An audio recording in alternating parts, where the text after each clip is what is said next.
si tu es enceinte ou peut-être que tu viens d'accoucher et tu sens que tu as les jambes qui sont de plus en plus lourdes, gonflées, inconfortables. Bon, déjà, pas de panique. C'est quelque chose qui est très fréquent et c'est lié à plusieurs facteurs. Pendant la grossesse, tu as les hormones, tu as la prise de poids, tu as le manque d'activité qui généralement accélère, augmente avec l'avancée dans ta grossesse. Et il y a la compression de certaines veines qui peuvent ralentir également la circulation sanguine, surtout dans les jambes. Moi, je m'appelle Margot, je suis kinésithérapeute et je vais t'expliquer ce que tu peux mettre en place pour pallier à ces jambes lourdes, notamment pendant ta grossesse. Perso, pendant ma grossesse, j'avais des poteaux au niveau des jambes.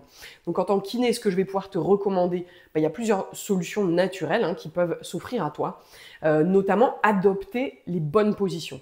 En fait, quand tu vas te reposer, quand tu vas être tranquille, essaie de surélever un petit peu tes jambes. Pas besoin de beaucoup, juste quelques centimètres, ça suffit. Évite également de croiser les jambes, ce qui va favoriser en fait le fait de comprimer certains vaisseaux, certaines veines, et donc qui peut favoriser le fait que tu aies une stase ou en tout cas d'avoir un mauvais retour veineux. Il y a aussi le port de bas de contention qui peut énormément aider, même si, je vous l'accorde, l'été, on n'aime pas trop ça.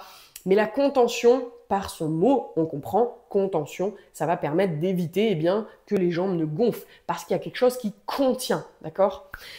Autre chose qui est super important, ça va être de bouger régulièrement, même des tout petits exercices. Du style simplement flexion-extension des orteils, une vingtaine de fois, flexion-extension des chevilles, une vingtaine de fois, 10 cercles dans un sens, 10 cercles dans l'autre sens, activation de la chaîne antérieure en venant répéter ce mouvement-là une dizaine de fois de chaque côté, et puis activation de la chaîne postérieure en venant faire le pont fessier, serrer les fesses, tu tiens 3 secondes, tu relâches et tu répètes ça 10 fois. Au-delà de ces petits exercices donc pour bouger régulièrement, tu vas pouvoir également utiliser la pressothérapie, surtout sous avis médical parce que pendant les grossesses, chaque grossesse est particulière, donc il vaut mieux toujours avoir l'aval de ton médecin, c'est mieux.